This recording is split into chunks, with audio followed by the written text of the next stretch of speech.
Данышпанның кеңесі. Bir күні жас қыз қарт данышпанның есігін қағады.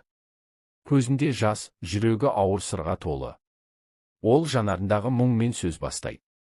Мен енді қалай өмір сүрерімді білмеймін. Өмір бойы адамдарға шынайы ниетіммен жақсылық жасадым. Жанашырлықпен көмектестім, ешқашан қайтарым күтпедім. Бірақ мен жақсылық жасаған жандар көбіне немқұрайдылықпен, ал кейбірі тіпті жамандықпен жауап қайтарды. Бұл маған қатты батты. Мен шаршадым. Өтінемін, маған бір ақыл беріңізші, не істеуім керек? Данышпан қыздың сөзін мұқият тыңдап, аз-кем ойланды да былай деді. Киіміңнің бәрін шешіп, қаланың орталық көшелерімен жалаңаш жүріп өт. Қыз аң-таң болып: сіз не айтып тұрсыз? Бұл сұмдық қой. Мұны жасау туралы ойлаудың өзі қорқынышты деді. Сол сәтте данышпан үнсіз орнынан тұрып, айна алып келді де қыздың алдына қойды. Сен тәніңді жалаңаштап көшеге шығуға ұяласың.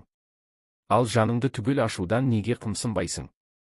Сен өзіңнің ішкі дүниеңді кез келген адамға сеніп тапсырасың. Бірақ сенің жаның айна. Адамдар сенің пәктігіңнен, тазалығыңнан өздерінің арамдығы мен зұлымдығын көреді. Кейбіреулер сенің жарығыңды мойындауға қорқады, себебі бұл олардың өз болмысындағы қараңғылықты көрсетеді. Өкінішке қарай, адамдарға шын жүректен көмектесу тек жүрегі мықты, батыл жандардың ғана қолынан келеді. Қыз ауыр күрсініп: сонда мен не істеуім керек? Жанымды ашуға да, жауып тастауға да қорқамын деді.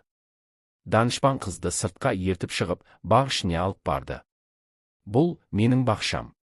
Көп жылдан бері осында гүлдер өсіремін, күтіп баптаймын. Бірақ мен ешқашан олардың гүл ашып жатқанын көрген емеспін. Тек олардың хош иісін сезіп, сұлулығына сүйсінемін. Сен табиғаттан үлгі ал. Гүлдер сияқты бол. Жүрегіңді шын бағалай білетін адамдарға ғана аш. Ал жаныңды таптап, жаралайтындардан алыс жүр.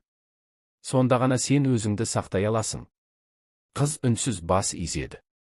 Көңілі біраз сергіп, данышпанның сөздерін жүрегіне түйді.